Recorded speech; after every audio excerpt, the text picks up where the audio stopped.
Hello children, how are you? How are you today? I am good, I am well. What about you? Hello kids, welcome to Savita फॉड academy. बच्चों, आज है हिंदी की तासिका।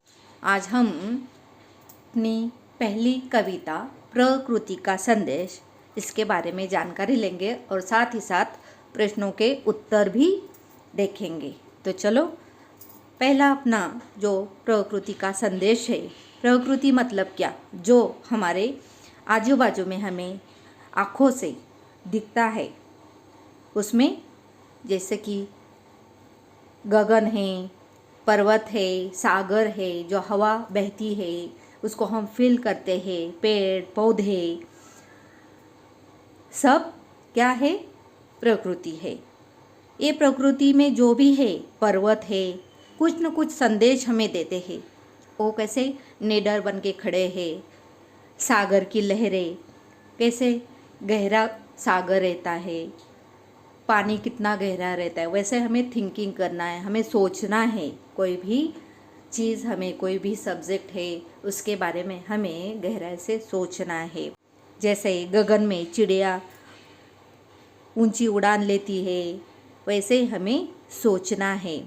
और यही सोच लेके जो राइट बंधु है उन्होंने एरोप्लेन बनाया कि हम क्यों नहीं उड़ सकते पंछी की तरह।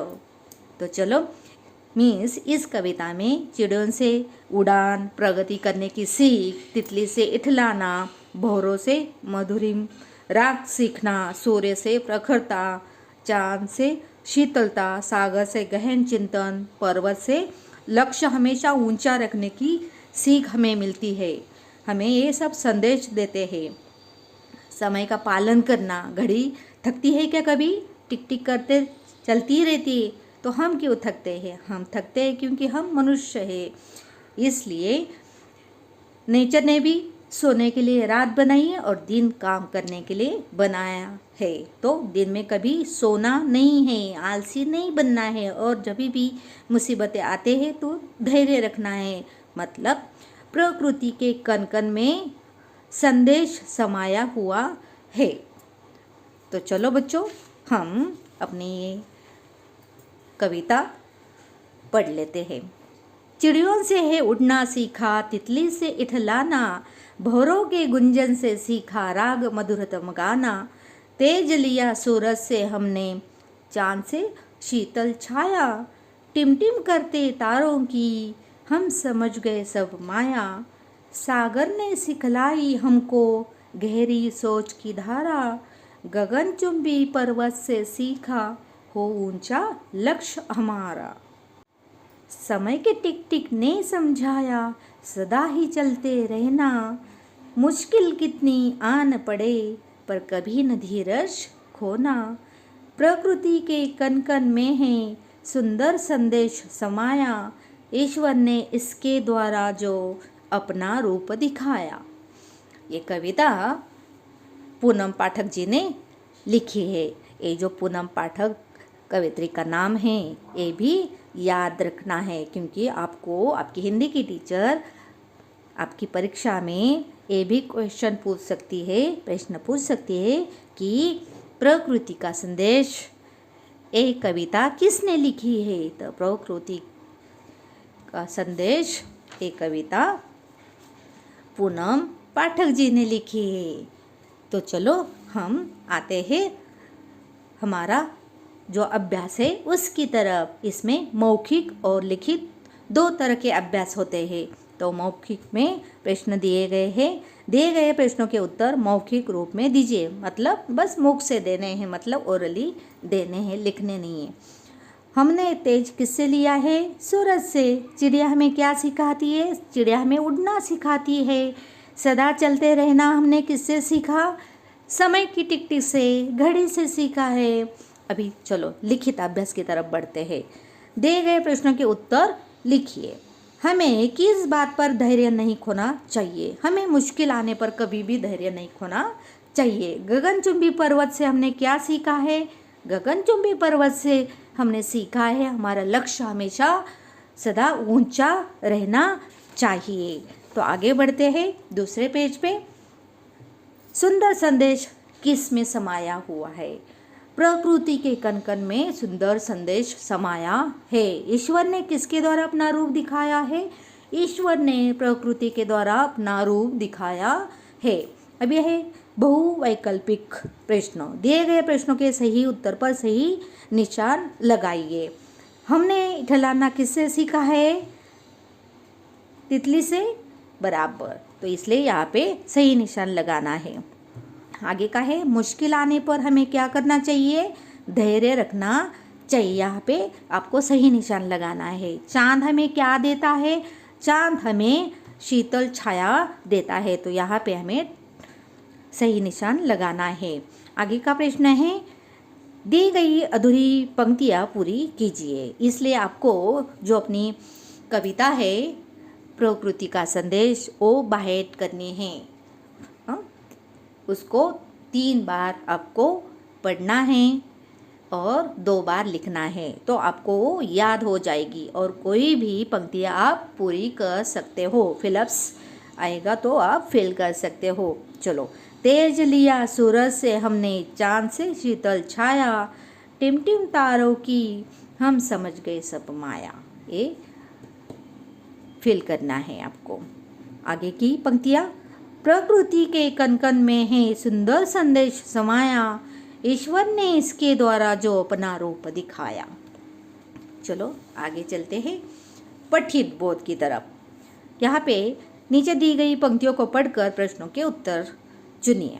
तो सागर ने सिखलाई हमको गहरी सोच की धारा, गगनचुंबी पर्वत से सीखा हो ऊंचा लक्ष्य हमारा।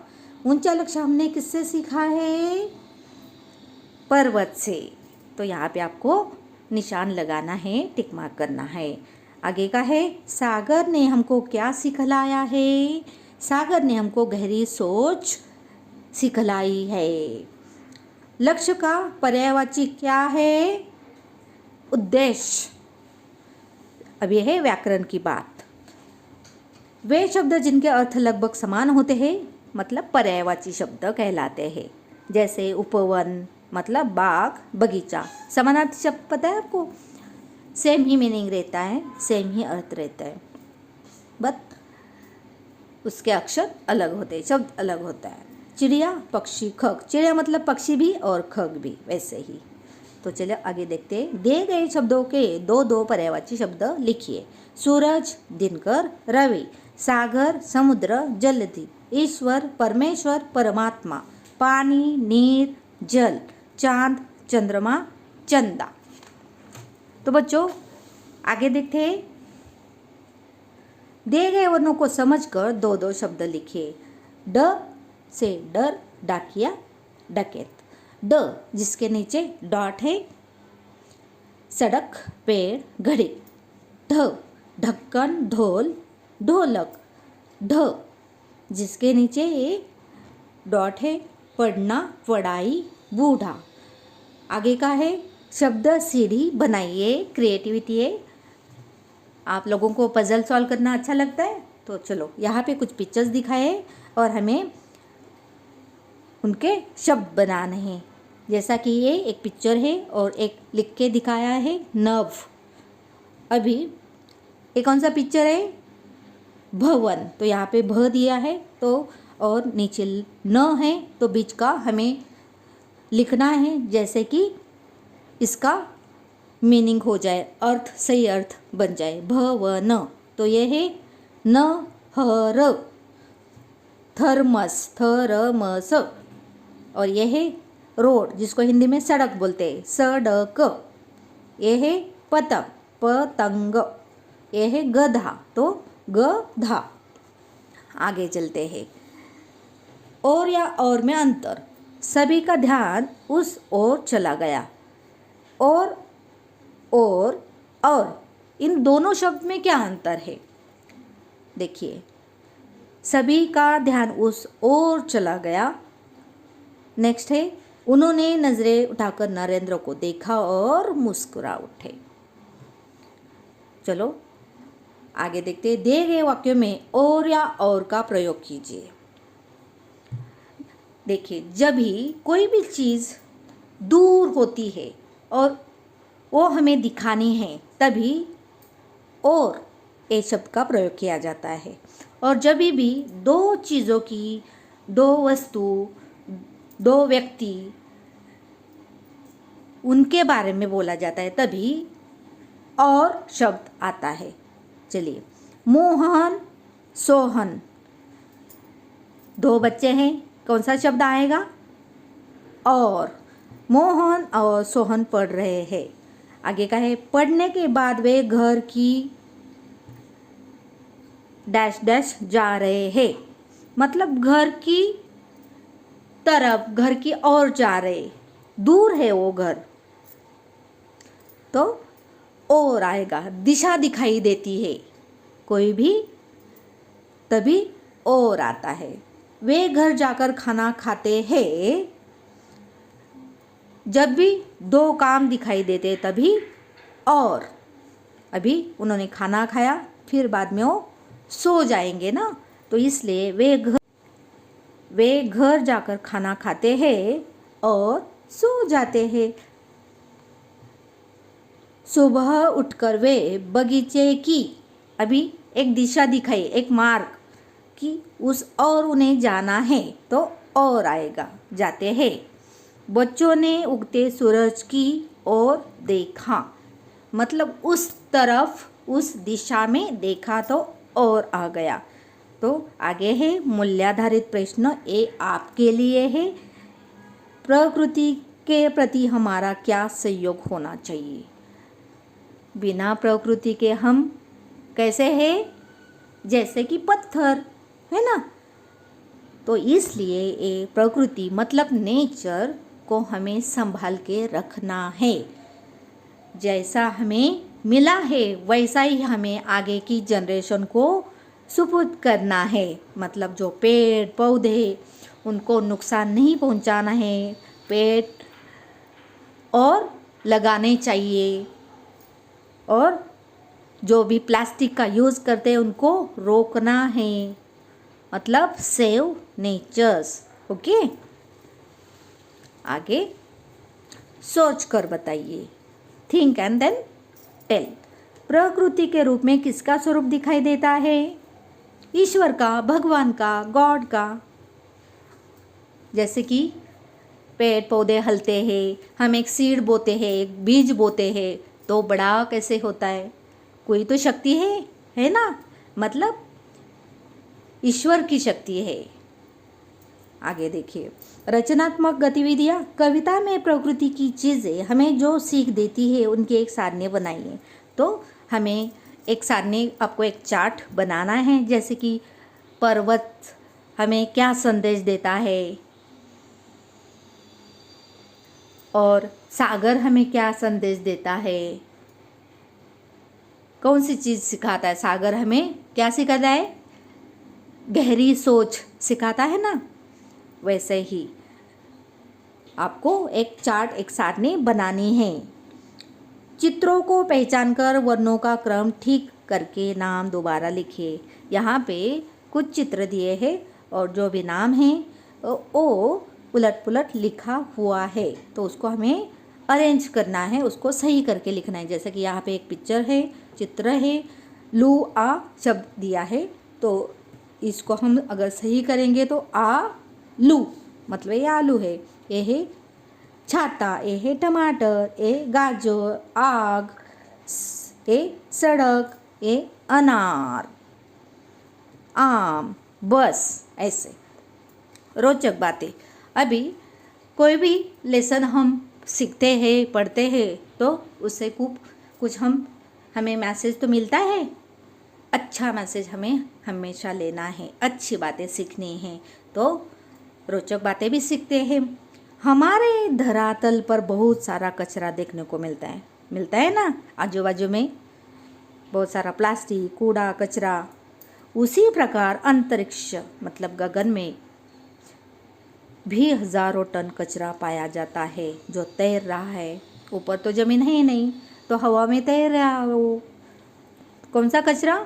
जो भी गाड़ियाँ हम चलाते हैं उसका जो धुआं है वो ऊपर तैर रहा है। जो फैक्ट्री का धुआं है केमिकल का धुआं है, सब ऊपर जमा होके तैर रहा है। वो रबर का पौधा घर के वातावरण के साथ साथ हवा को भी शुद्ध करता है। सही है, इसलिए हो सके तो रबर का पौधा, नहीं तो तुलसी, एलोवेरा, मिंट, पुदीना ये आप लगा सकते हो।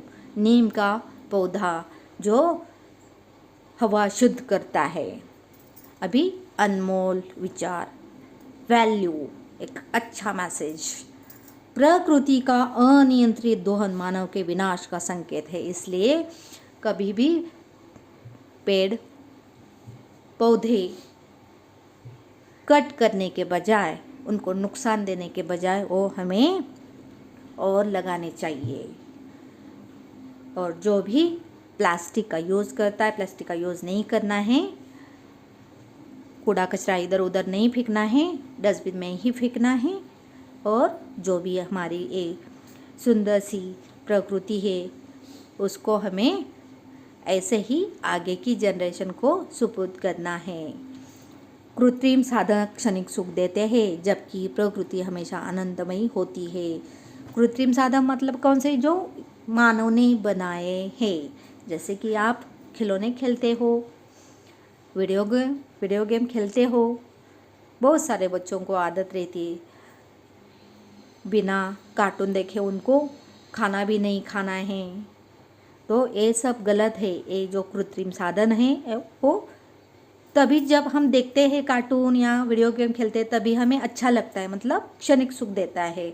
बट जब हम साइड में रखेंगे 2 घंटा खेल के तो हमें सर दर्द हो जाएगा, हमारी आंखें खराब हो जाएगी, मतलब ये सब डेंजर है, हमें हमारी हेल्थ के लिए अच्छा नहीं है। जबकि प्रकृति हमेशा आनंदमयी होती है। और उसी वीडियो गेम 2 घंटे खेलने के बजाय अगर 2 घंटे आप बाहर जाके खेलोगे या स्टडी करोगे, बाहर की हवा महसूस करोगे, बच्चों के साथ, फ्रेंड्स के साथ खेलोगे, तो वो आपके हेल्थ के लिए अच्छा है, मतलब हमेशा आनंदमयी होता है। उससे आपकी आंखें ना खराब होगी, ना आपका सर दर्द होगा, आपको अच्छा ही फील होगा।